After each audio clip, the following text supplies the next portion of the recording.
See, especially for the physical chemistry and organic chemistry part, even NCERT is not sufficient, is not much appropriate, because when we need to understand the concept and we have to apply that concept in the numericals, so NCERT में ऐसा कुछ नहीं कि to the point चीजें हैं and we are going to use that to the point चीजें to solve anything or to represent to answer anything.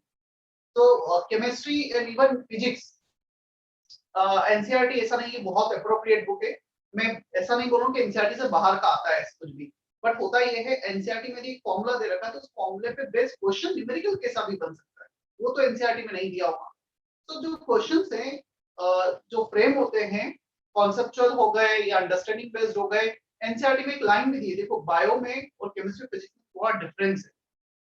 जब हम बायो पढ़ते हैं तो टू द पॉइंट NCERT में एक लाइन है, वो हमें याद रखना है और उसको मतलब उसमें बहुत ज्यादा घुमा फिरा नहीं सकते. यार जैसा मैं जानता हूँ, मैंने वैसे 11 में बायो पढ़ा नहीं, बट स्टिल जितना मैंने समझा है, फील किया है. बट केमिस्ट्री और फिजिक्स थोड़ा सा डिफरेंट है. थ्योरेटिकल क्वेश्चन भी बनाना, कॉन्सेप्चुअल क्वेश्चन भी बना है, तो NCERT से ऐसा नहीं कि स्ट्रेट फॉरवर्ड डायरेक्ट आ जाएगा. फिजिकल, ऑर्गेनिक, इनऑर्गेनिक में फिर भी ठीक है. और मैं जितना पार्ट कराऊंगा, we are going to cover 100% of NCERT. तो तुम पूछोगे बेस्ट बुक क्या है थ्योरी के लिए केमिस्ट्री में, केवल lecture notes from my part. Lecture notes बहुत अच्छे से बनाओ. क्लियर?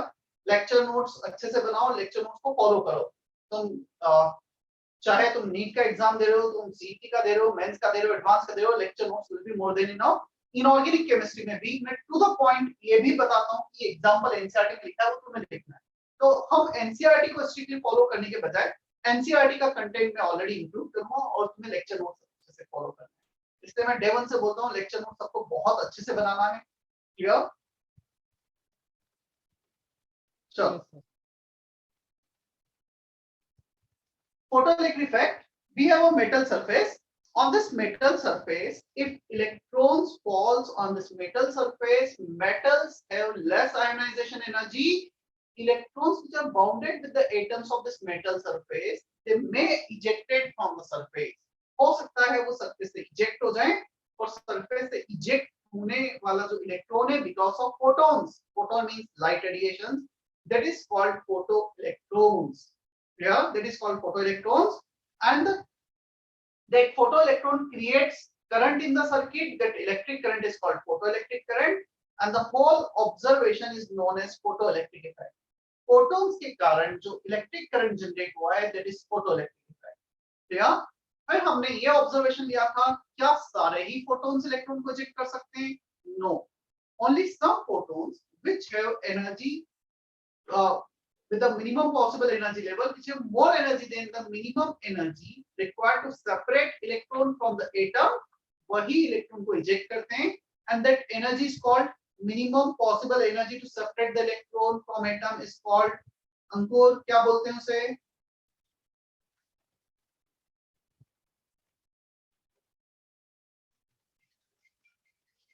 गायत्री बताओ. Threshold energy. Threshold energy. इसके और भी कुछ सिनोनिम्स हैं थ्रेशोल्ड एनर्जी के? Work function, binding energy, ionization energy. Work function, binding energy, threshold energy, separation energy, ionization energy, सारे इनके सिनोनिम्स है. तो उतना मिनिमम एनर्जी हमें सप्लाई करना होगा. क्लियर? अच्छा, हम मुझे हाँ स्वराज अनम्यूट करो. Yes sir. स्वराज, इसका वर्क फंक्शन थ्रेशोल्ड एनर्जी है 3 unit. What if I am supplying 10 unit of energy? मैंने इसको 3 की जगह 10 सप्लाई कर दी, तो क्या होगा उस 10 यूनिट एनर्जी का?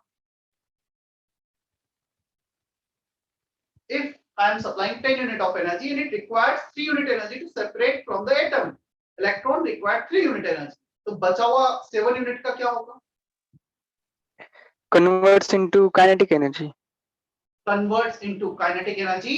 First, this electron will come out of the surface and the remaining energy will convert into kinetic energy. बाहर आया और फिर उसमें कुछ velocity gain कर ली. ठीक? और उसका रिलेशन हमारे पास था applied energy, threshold energy, kinetic energy. ठीक? इसको हमने कुछ कई मैक्स में लिखा था. h nu not Ke max. Hc by lambda naught plus Ke max. ऐसा कुछ हमने लिखा था. अब मुझे सुहानी अनम्यूट करो. सुहानी. Yes, sir. हाँ सुहानी ये बताओ why we are writing Ke max here? ऐसा क्यों लिखा हमने?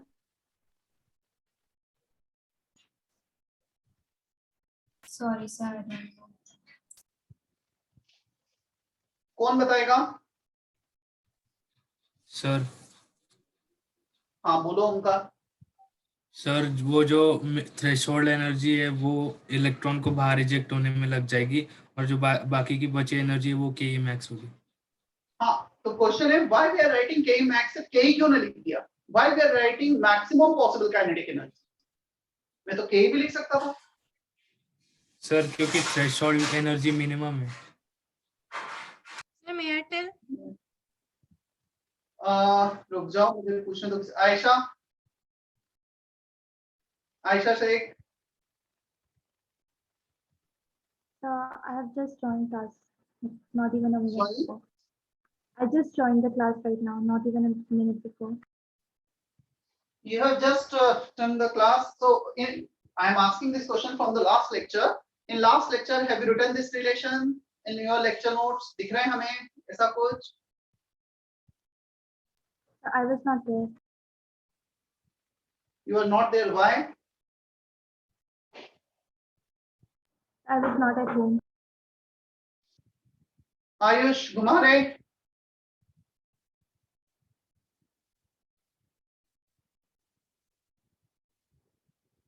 आयुष गुमारे क्यों के मैक्स लिखा है यहाँ पर? अनम्यूट करो एटलीस्ट. मुझे नहीं चाहिए सही आंसर बट अनम्यूट करो, इंटरेक्ट करो.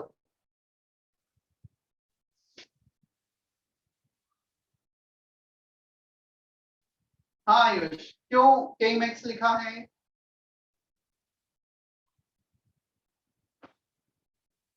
पूरव.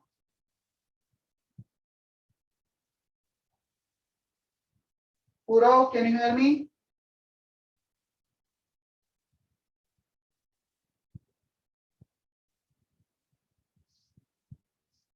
No response.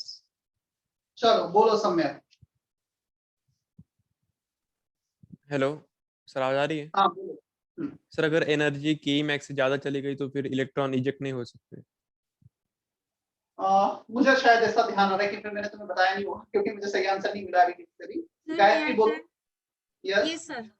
Sir, because the total energy that we are giving in the electron, first it will be used as threshold energy, then it will be lost by collisions of the electron, and the rest will become kinetic energy. If there is no collision, then there will be Ke max. Yes exactly. तो फिर मतलब बताया था तुमने. इसी class में सुना था कहीं और सुना है? Sir, this class. ठीक है. ओके चलो. 41 स्टूडेंट्स हैं. मतलब डेफिनेटली मुझे एक बार तो मैं भी कंफ्यूज हो गया कि किसी को भी नहीं आ रहा. तो मैंने बताया था नहीं बताया था बट बताया था. ऐसा कुछ डायग्राम भी बनाया होगा. See when we are passing certain photon, electron get ejected from the surface. We are supplying let's say 10 unit of energy. इसे बाहर लाने में लगा 3 unit of energy. 7 unit will convert into its kinetic energy. This is the maximum possible energy. 10 7 so maximum possible kinetic energy आ गया. Sorry 10 and 3 so ये आ गया 7 unit. But if you are supplying photon to the inner electron, मतलब वो photon अंदर वाले electron के पास गया, ये इलेक्ट्रॉन इजेक्ट होगा. It may collide with this atoms. जब वो second layer, third layer, fourth layer में प्रेजेंट है, then this electron may collide with other atoms and during collision it will lose energy. बजाय 7 यूनिट के हो सकता है उसका 5 यूनिट एनर्जी हो. या सो वो कोलिजन में लूज कर सकता है. This is the maximum possible and minimum possible energy will be 0. सारा का सारा कोलिजन में लूज कर दिया. नेगेटिव तो होगा नहीं energy. Is that okay now? Yes. Sir, how Clear? is it Ali, extinguishing Raja? statement? Yes, sir. Okay चलो इतना हमने लास्ट लेक्चर में देखा था. Sir, अब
Find Kmax if wavelength supplied and the lambda naught are given.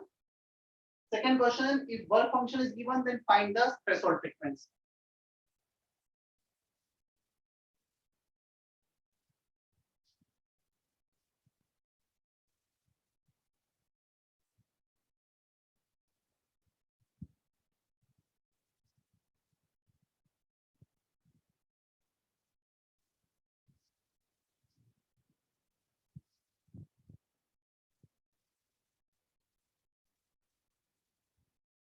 और 20405052 roll number, अपना नाम भी लिखो तो मुझे पता रहेगा कि कौन मैसेज कर रहा है।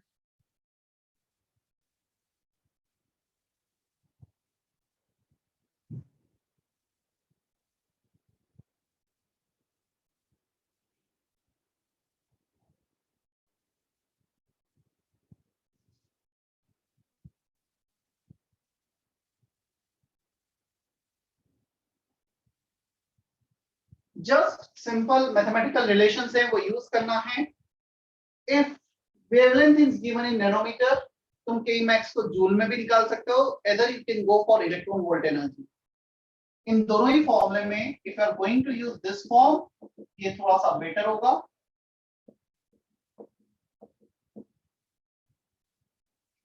Energy in electron volt 12400 upon wavelength in angstrom.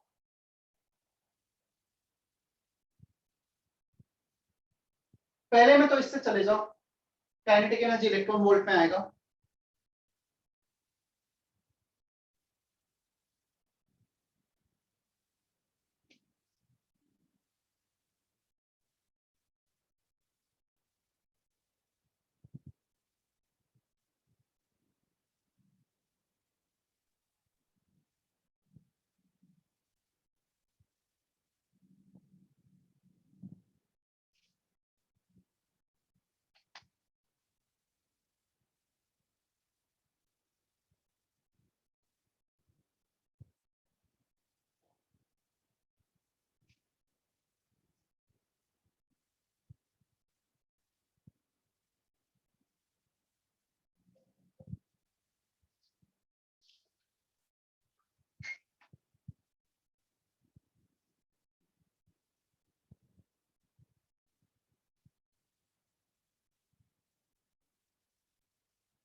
First question, K max equal to energy supplied minus E naught।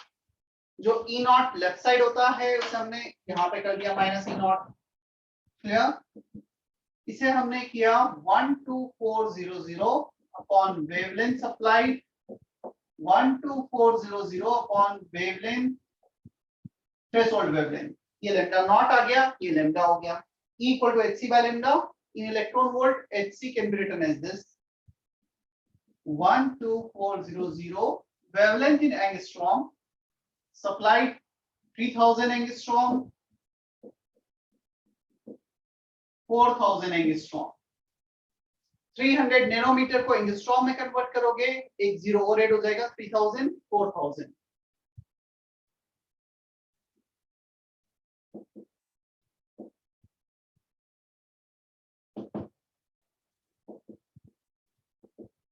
Answer for the first part. Check करो और किसी को कुछ कंफ्यूजन है तो क्लियर करो।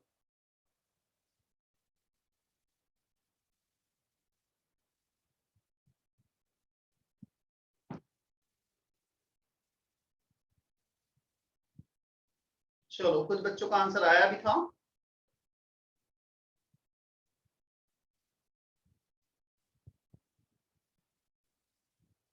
Is that okay? Sayan, Bhagyashree, Samidha. Yes, sir. Yes, sir.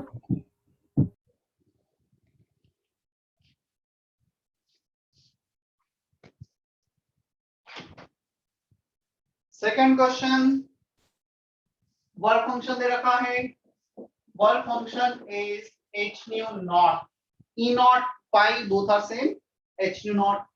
हमें frequency पूछा है, threshold frequency. So work function 3 electron volt, convert electron volt into joules. क्या हमने रिलेशन लिखा है? 1 electron volt is 1.6 10 to the power minus 19 joule. Yes, sir. Relation in our lecture notes, 1 electron volt is this many joules. Planck's quantum theory के नीचे लिखा होगा हमने. Here h nu naught, h को डिवाइड कर दो. h का value 6.6 10 to the power minus 34 joule second. तो सॉल्व कर लेते हैं. 3 into 1.6 4.8, 48 by 66, 48 by 66, 10 to the power minus 19 plus 34, 24 by 33. So roughly 0.77 into 10 to the power, इसको minus 20 ले लो, plus 14, 10 to the power 14 hertz में आएगा आंसर. एग्जैक्ट भी तुम कैलकुलेट कर सकते हो, मैं भी एग्जैक्ट वैल्यू बता देता हूँ कितना आएगा ये.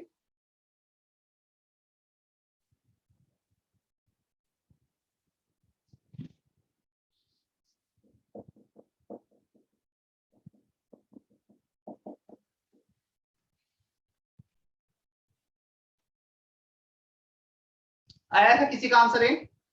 यदि आंसर आया तो तुम हैंड रेज करो जिसका भी ये आंसर आया था.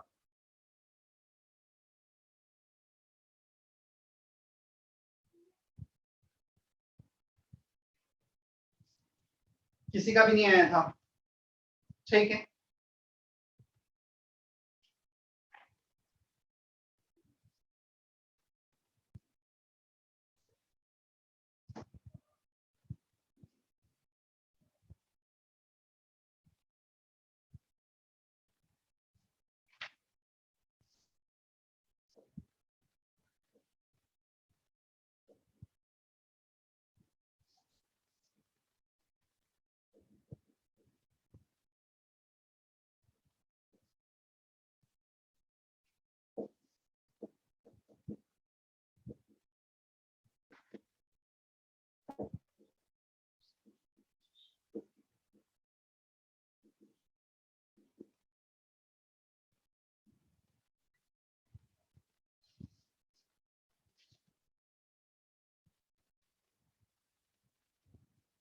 कॉपी हो गया है क्या?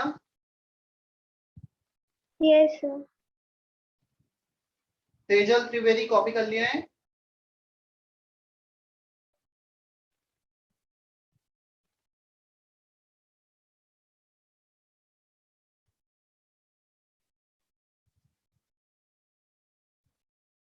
तेजल, श्रवणी कॉपी हुआ है नहीं हुआ है, जल्दी करो.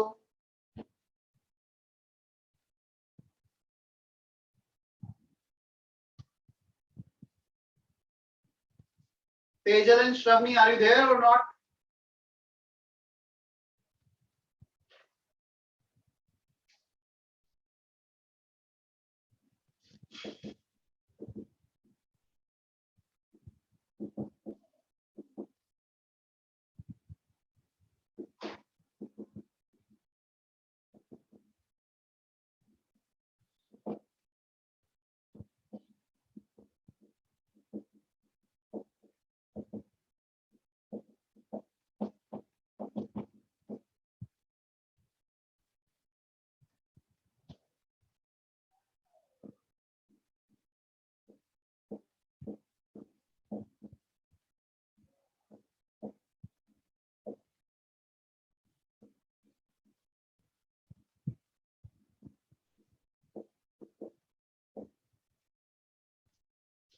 कोड पे देखना फिर कॉपी कर लेना.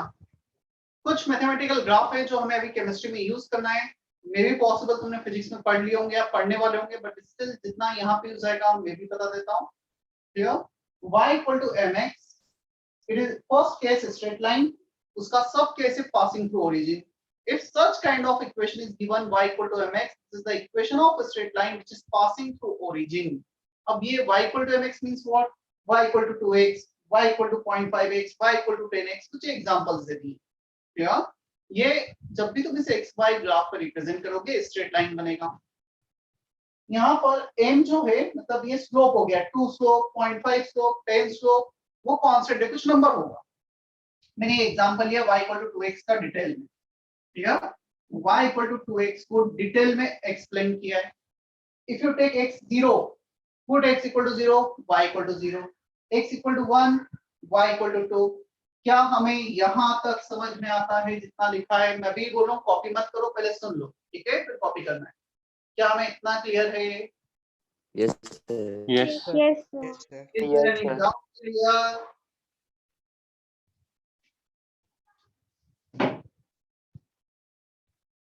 प्रीथा, क्या इतना समझ में आया है? Yes, sir. यहाँ तक क्लियर है सब कुछ? चलो, अब x equal to 0, y equal to 0 मतलब origin. When you take x equal to 1, y equal to 2, so यहाँ पे कुछ वो पॉइंट आएगा. If you take x equal to 2, y equal to 4, so वो पॉइंट यहाँ पे कुछ आएगा. So this will be a straight line passing through origin. Yeah? ये ऐसा स्ट्रेट लाइन है जो ओरिजिन से पास हो रहा है. तो जब सारे पॉइंट्स को कनेक्ट करोगे ये एक स्ट्रेट लाइन बनेगा.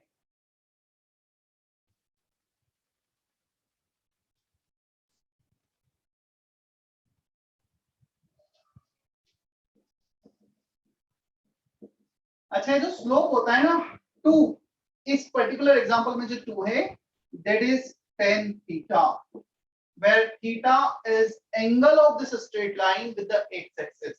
इसका वैल्यू tan theta होगा, angle of line with the x-axis. Sir तो हमें वो दिया होगा क्या पहले से क्या? स्लोप की वैल्यू? हाँ मतलब कुछ दिया होगा, कुछ पूछा होगा. अभी कैसे यूज करना है ये हम देखते हैं बस एग्जांपल्स. मुझे इसका इसी चैप्टर इसी पार्ट में फोटोइलेक्ट्रिक इफेक्ट में यूज करना है, इसलिए मैंने डिफाइन किया.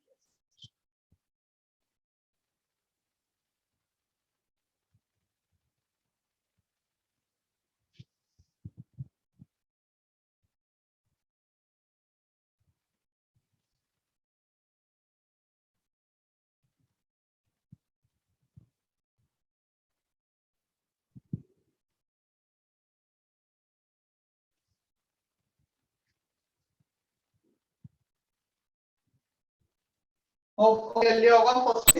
सेकंड पे चले हम. No sir, wait sir.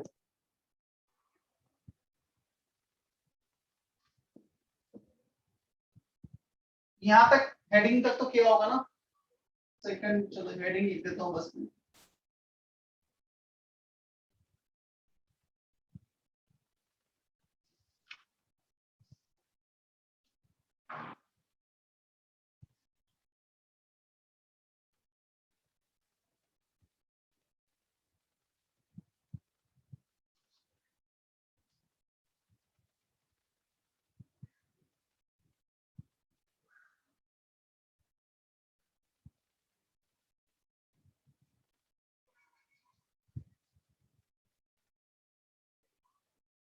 Done, sir. Yes. Sir, 1 minute.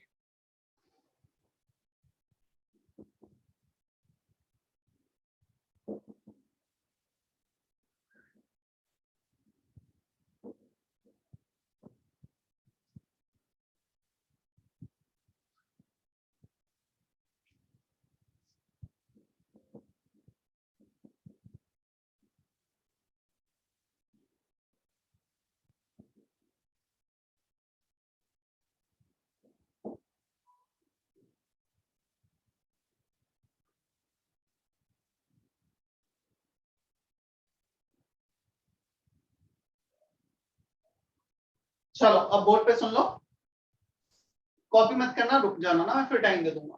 Second case, second सब case of straight line. straight line which is not passing through origin, y equal to mx plus c, सिर्फ एक c extra आ गया है, that m is slope जो पहले भी था, c is y intercept मतलब वो लाइन y एक्सिस को कहां पे कट करेगा, यहाँ पे तो ओरिजिन पे कट कर रहा था इसलिए c 0 था, y एक्सिस को कट ही नहीं कर रहा है, टच ही नहीं कर रहा है, ओरिजिन पे टच हो रहा है, क्लियर। तो एक केस जब वो ओरिजिन से पास नहीं होगा तो y एक्सिस को या तो ऊपर या नीचे कहीं तो टच करेगा वो, तो जहां भी टच करेगा there is y intercept, example y equal to 2x 3 point, मतलब c कुछ भी हो सकता है which is independent of it. मैंने कुछ एग्जांपल लिख दी, अब मैं एक एग्जांपल को डिटेल में ले लेता हूं। y equal to 2x 3, x का वैल्यू 0 रखो, when you take x 0 y will be 2x 3, so x तो 0 बट y का वैल्यू 3 आ जाएगा, तो पहले जो ओरिजिन आ रहा था 0 0 अब वो 0 3 आ रहा है, या मतलब इसी ग्राफ में इफ वी ड्रॉ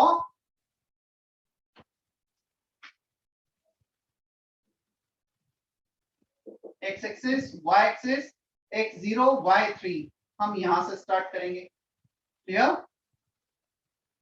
x को 1 रखो, when you put x equal to 1 2 plus 3 5, तो x को 1 रखा y 5 आ रहा है, कुछ यहाँ पे आ गया, ऐसे सारे पॉइंट्स रखोगे कनेक्ट करोगे you will get straight line, कुछ ऐसा स्ट्रेट लाइन आएगा, ये एंगल थीटा, यहाँ पे ये y इंटरसेप्ट हो जाएगा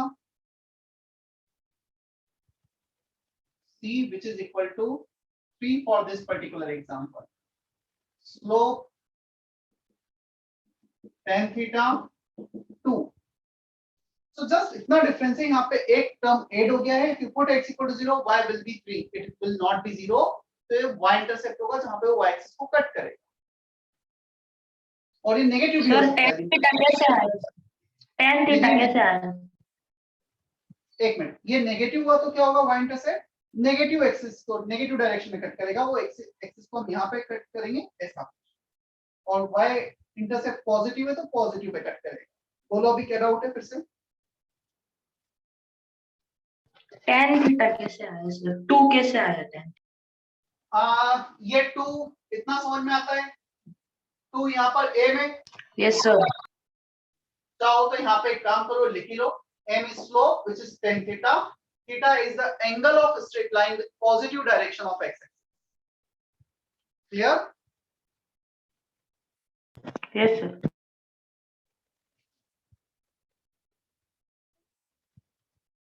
Excuse me, sir. yes Sir, so regardless of what we are adding, like we are adding here 3 or any other number, the slope will always be 2 as long as m is 2. definitely, if you are adding 3 here it will touch, basically what happened in the last case and in this case, y equal to 2x, this is the line, y equal to 2x plus 3, this is the line, y equal to 2x plus 5, this is the line, so their slope, their basically they are tilting with in comparison to y axis, this is the vertical line, so they are tilting, their tiltness, their angle of diversion from the y axis from the vertical axis will be same, clear, because 2 is constant, if 2 is constant this angle will remain same, got it? Yes, sir. Thank you, sir.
Sir इस case में slope 2 given है ना?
Second graph parabola.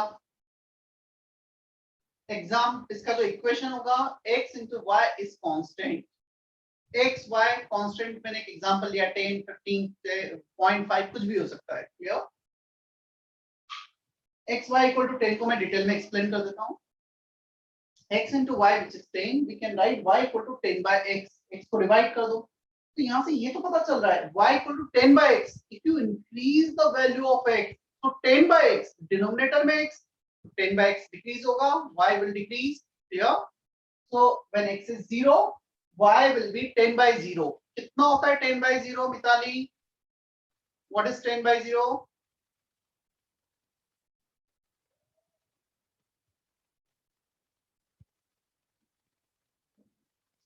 10 by 0 is infinite. Clear? Or we can say not defined, or we can say very, very large value. Clear? So x equal to 1, 10 by 1, 10. X equal to 10, 10 by 10, 1. X को infinity रख दो. So when you take x infinity, very, very large, 10 by infinity is 0. तुम देख सकते हो तुम x का value बढ़ा रहे हो और y का वैल्यू कम हो रहा है। Clear? तो ये ग्राफ कुछ ऐसा होगा, x एक्सिस y एक्सिस, तुमने x को बढ़ाया तो y कम होगा, if you are decreasing the x, y will increase, you will have such kind of ऐसा कुछ ग्राफ। ये टेंडिंग टू 0 हो जाएगा, tending to touch, it will touch x axis at infinity, तो कभी आता ही नहीं है, डिफाइन ही नहीं होता है ऐसा graph. If you are increasing x, y will decrease। Clear? तुम इस डायरेक्शन में जाओगे तो y कम होगा, तुम बैकवर्ड डायरेक्शन में आओगे, x को कम करोगे तो y बढ़ेगा। क्या इतना समझ में आता है हमें? Yes sir. Yes, sir. चलो copy. Yes sir. Sir hyperbola लिखा है ना आपने second? Yes, hyperbola.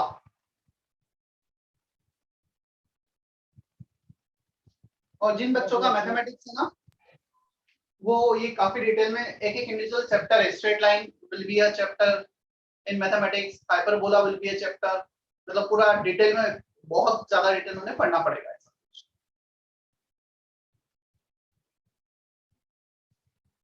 Coordinate geometry.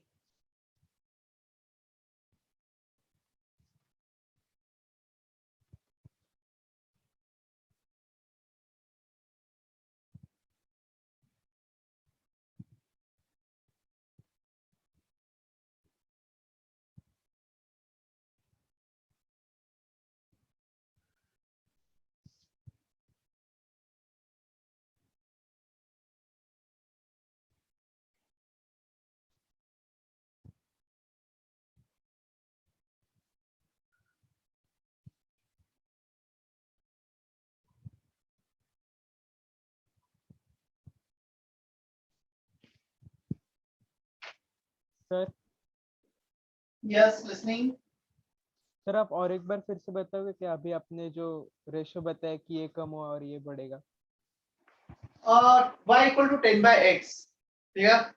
अब देखो y equal to 10 by x लिखा है, तुम न्यूमरेटर डिनोमिनेटर, ये हमें समझ में आता है कि डिनोमिनेटर बढ़ेगा तो ये पूरी क्वांटिटी कम होने लगेगी, clear?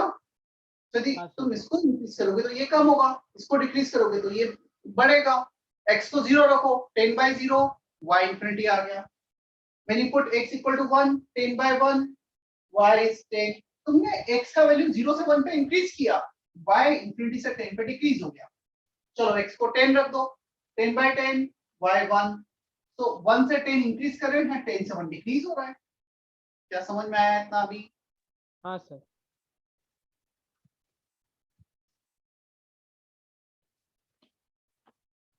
Okay, back to photoelectric effect. मुझे ग्राफ फोटोइलेक्ट्रिक इफेक्ट में यूज करना था इसलिए बताया।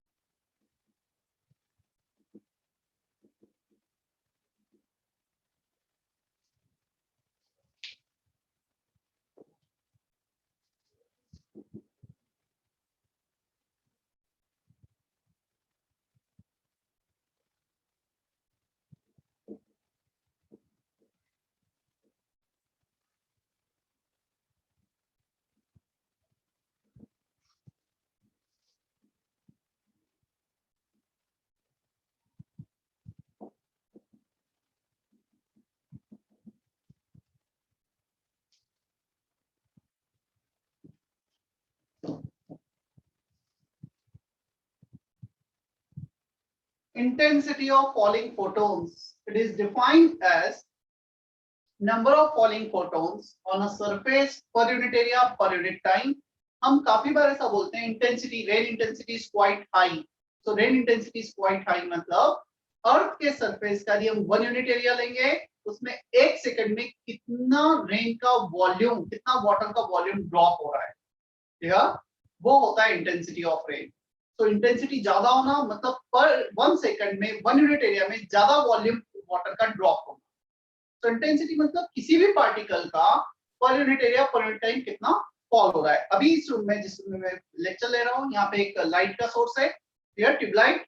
मैं 1 यूनिट एरिया लूंगा, 1 सेकंड में जितने फोटोन यहाँ पे फॉल हुए, that is intensity. Is that okay?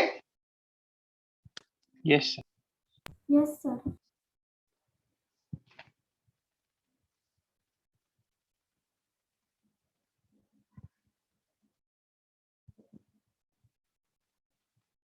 Observation continue. कौन सा, कितने नंबर हो गए थे ऑब्जर्वेशन के? नंबर बताओ जल्दी, लास्ट 5 हो गए थे 5. फोटोइलेक्ट्रिक के। Five. ठीक है, 6 ऑब्जर्वेशन।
कॉपी कर लिया है?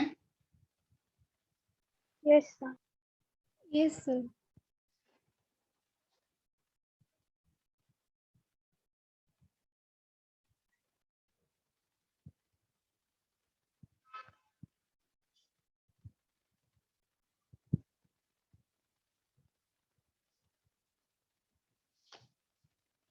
चलो,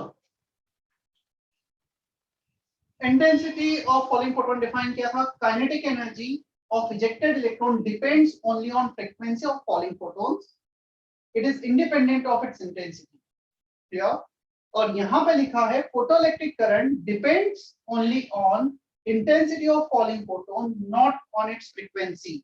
इन दोनों पॉइंट को मैं एक्सप्लेन करता हूं, अब अच्छे से समझना ना, थोड़ा सा अंडरस्टैंडिंग बेस्ड है। वैसे तो ये पॉइंट याद रखना है, ऑलमोस्ट मुझे लगता है 4 से 5 बार नीट में, सीटी में, मेंस में क्वेश्चन आ चुका है direct, which of the following is correct. इसमें से एक स्टेटमेंट लिखा होता है, सही गलत देखना होता है, तो याद तो रखना ही, मैं एक्सप्लेन भी कर रहा हूं। ये एक मेटल सरफेस है, 1 atom, 2 atom, 3 atom, 4 atom. Clear? Initially only 1 photon is falling on the surface, यानी एक फोटोन फॉल हो रहा है तो कितना इलेक्ट्रॉन रिजेक्ट होगा? 1 1. एक फोटोन 2 इलेक्ट्रॉन के पास तो नहीं जा सकता, ये हमने लिखा है, क्योंकि हम फोटोन को ब्रेक नहीं कर सकते, इसका एनर्जी तो स्मॉलेस्ट पैकेट ऑफ बंडल है, तो we can not break the energy of photon. अब 2 फोटोन फॉल हुए। क्लियर? चलो, पहले 2 फोटोन फॉल हो रहे थे, बाद में हमने 4 फोटोन्स फॉल किए। Clear? If the number of photons falling will increase from 2 to 4, हमने फ्रीक्वेंसी को सेम रखा है, but we are increasing the fall number of falling photon. Can we say that if number of falling photons are increasing from 2 to 4, then intensity increases? और पहले जो 2 electron eject हो रहे थे, now the 4 electron will eject from the surface. 2 photon से 2 electron eject हो रहे थे, 4 फोटोन से 4 इलेक्ट्रॉन इजेक्ट हो सकते हैं। So if you are increasing the intensity, what will increase? The charge ejected increases. और the charge eject जो हो रहा है वो increase होगा, तो क्या increase होगा? सर्किट में फोटोइलेक्ट्रिक करंट। फोटोइलेक्ट्रिक करंट क्यों है सर्किट में? Because of this electrons.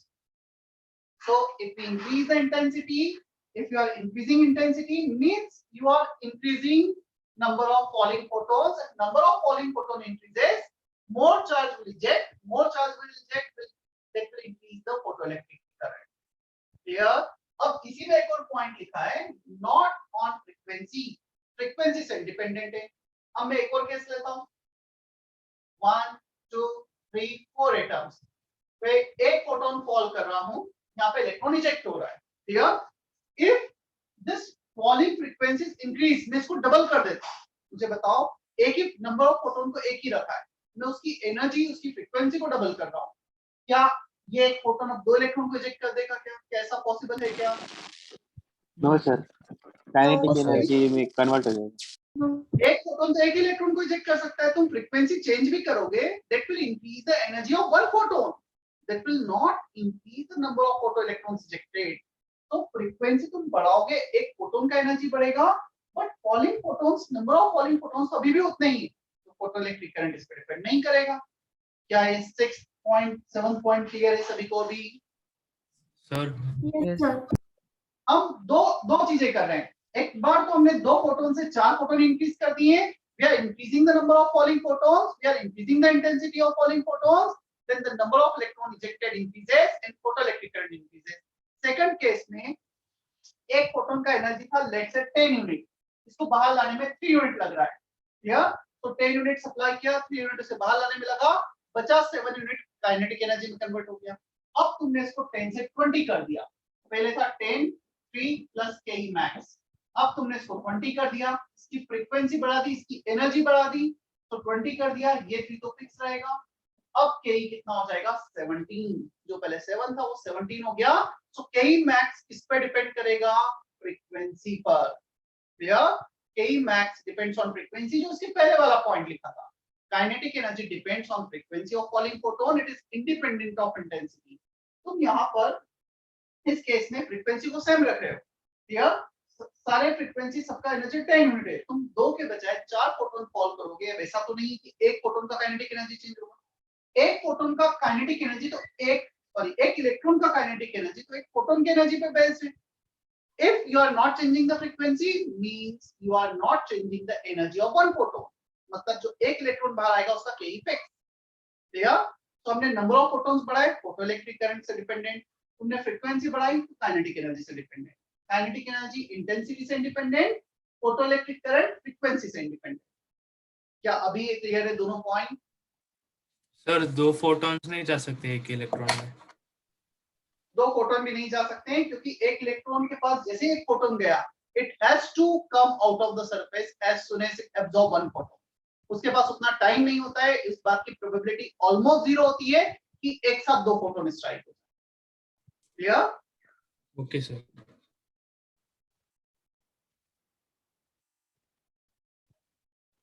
You don't need to draw this thing, just explanation के लिए था.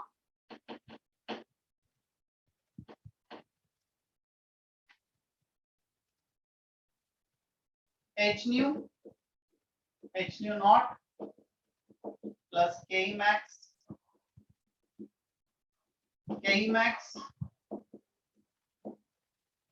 इस H nu naught को इधर लेके आ गए.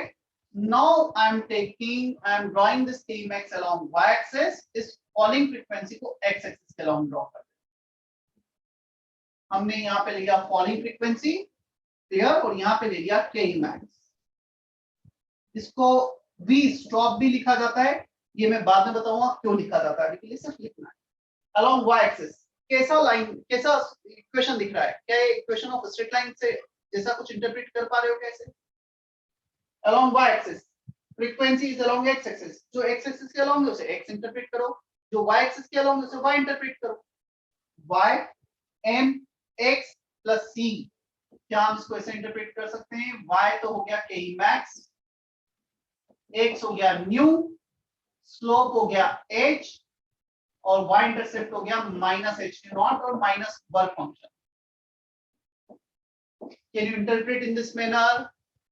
y equal to mx plus c में y mx plus c. Yes no जल्दी बताओ. सर पर वो तो माइनस में है ना. तो y इंटरसेप्ट नेगेटिव भी हो सकता है. y इंटरसेप्ट नेगेटिव होना मतलब क्या? इस लाइन को जब मैं ड्रॉ करूंगा ये y इंटरसेप्ट आ गया, नेगेटिव डायरेक्शन में कट कर रहा है बजाय पॉजिटिव के, तो ये लाइन कुछ ऐसे हो जाएगी. क्लियर? इसका एंगल x एक्सिस के साथ theta, so m tan theta which is slope, और उसका वैल्यू कितना होगा? स्लोप की जगह h है, Planck's constant. Is that okay? Yes sir. Yes sir. और ये वाला पॉइंट क्या होगा? y intercept minus h nu naught और माइनस फाई वर्क फंक्शन.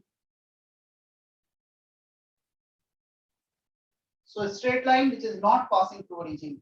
कोई बता सकता है कि ये वाला पॉइंट का क्या होगा जहां पे वो x एक्सिस को टच कर रहा है, which can be called x intercept. K क्या होगा? max is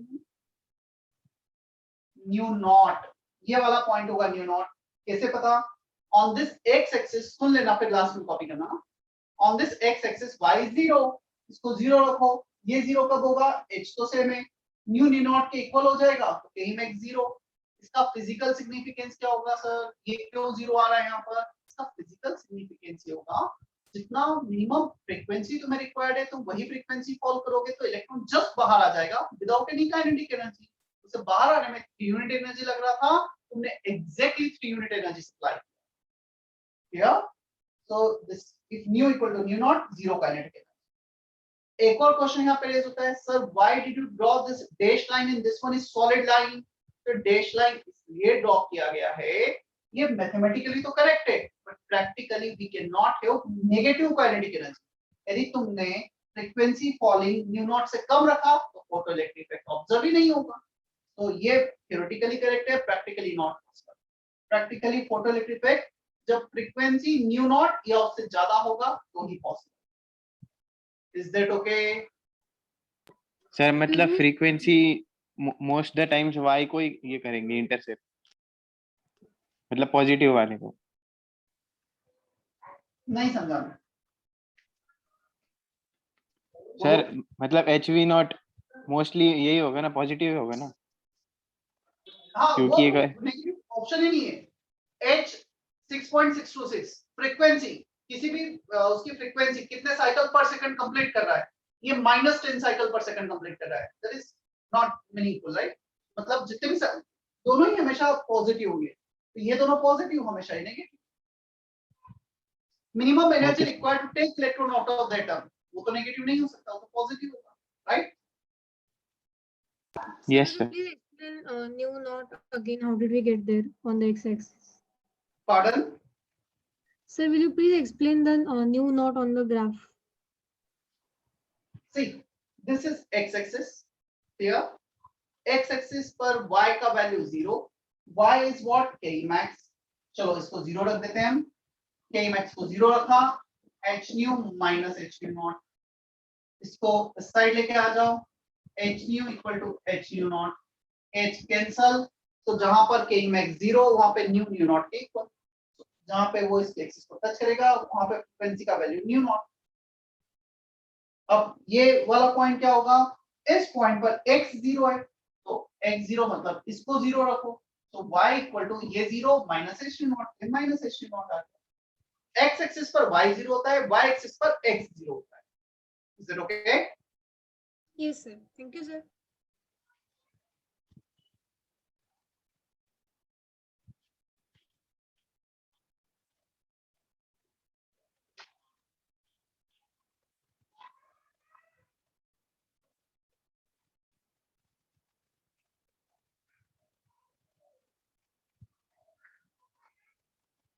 ड्रॉ कर लिया इतना? 1 minute.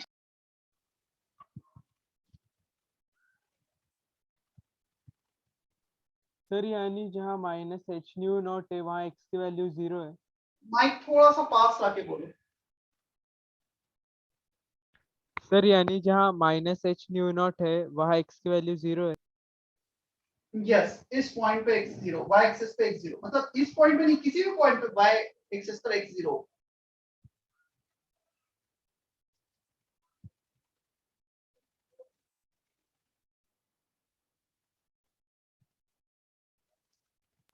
Done, sir. देखो इसमें एक क्वेश्चन ऐसा बनता है,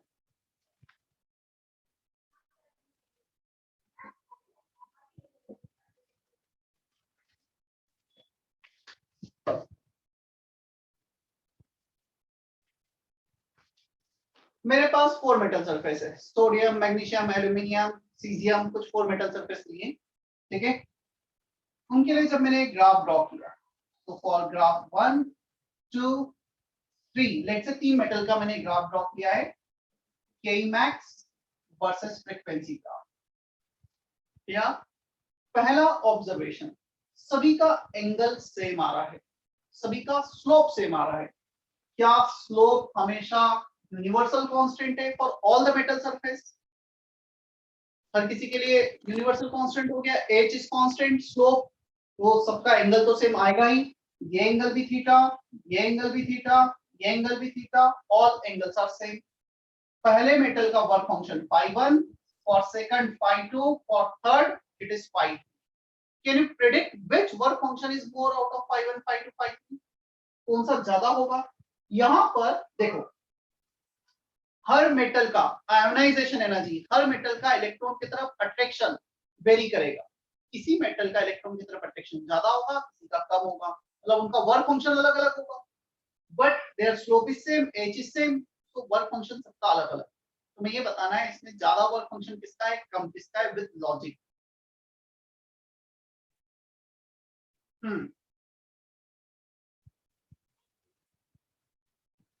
Sir, may I take? I am giving you 1 minute to everyone, उसके बाद देखते हैं हम कि क्या होगा। सोचो सभी, और सिंपल है, मतलब तुम बोर्ड पे भी देखोगे तो तुम्हें ठीक हो जाएगा, इसके पहले वाला ग्राफ देखोगे तो ठीक हो जाएगा।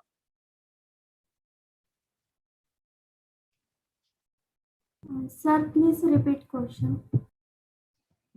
You need to compare phi1, phi2, phi3, greater और लेस देन का साइन बनाना है।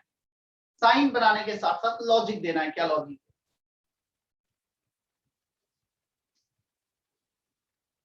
If you extend this graph here,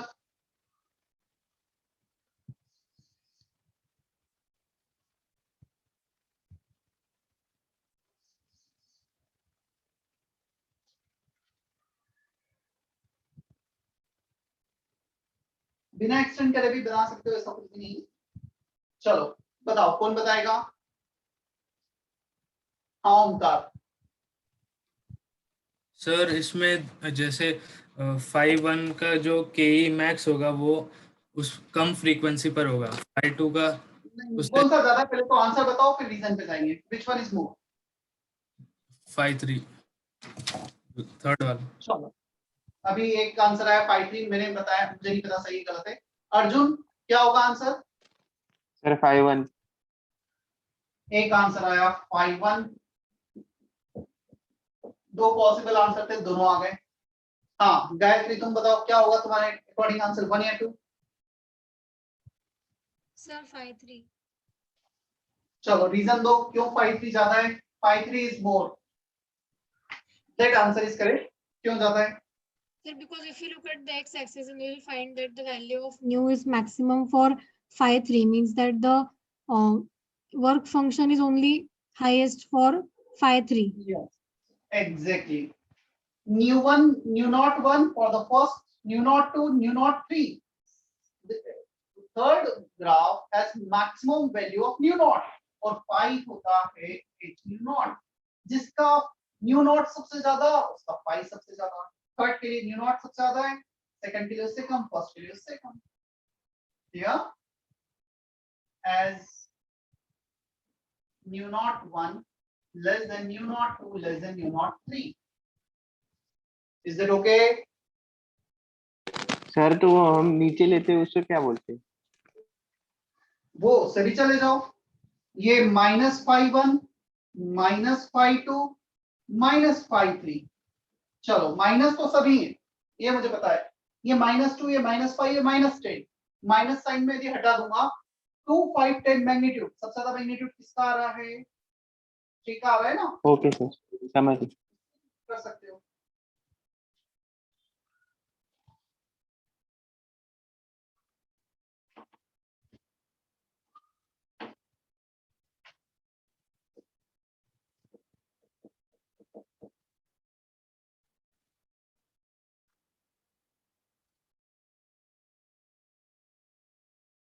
photo electric current versus frequency curve कुछ ऐसा आता है।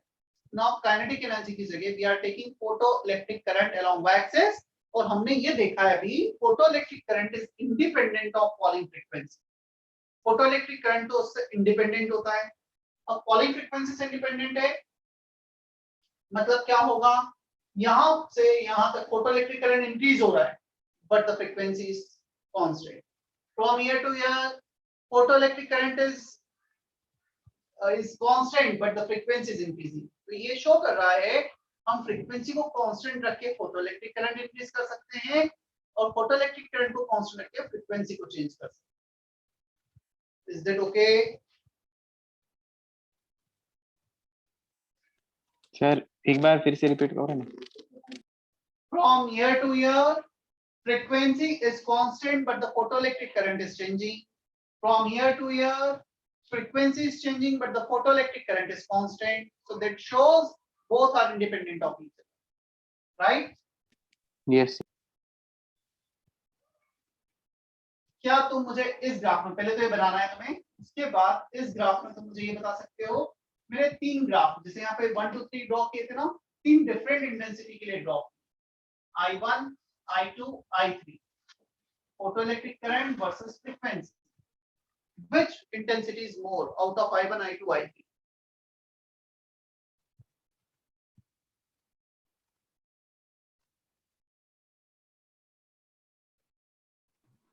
Sir, please repeat the question. Compare I1 I2 I3 greater than less than sign बनाना है।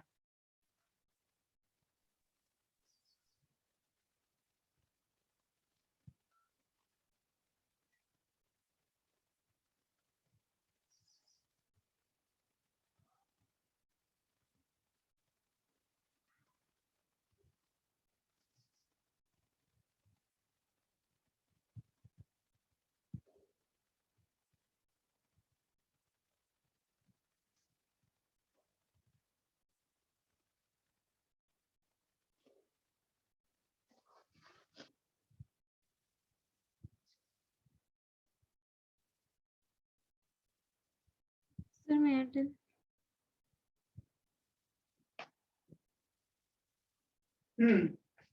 कौन सी इंटेंसिटी ज्यादा है बोलो? The intensity of I1 is maximum Yes. And I3 is minimum. and intensity of But- I2 is more than I3. Yes. For I1, if you draw this line, if you connect with the y-axis, जहाँ पे photoelectric current है, maximum photoelectric current is there for I1, minimum photoelectric current is there for I3. So photoelectric current is more, intensity is more, इसलिए I1 ज्यादा. Here जैसा हमने इसको यहाँ पर बैक ड्रॉ किया था, उससे भी y-axis पे ड्रॉ करके थोड़ा सा एनालाइज किया क्या होगा. Is that okay? Yes, sir.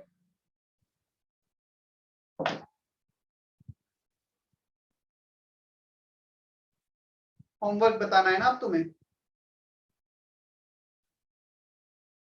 चलो होमवर्क ग्रुप पे ही पोस्ट करता हूं मैं, फोटोइलेक्ट्रिक इफेक्ट से रिलेटेड होगा. ठीक है.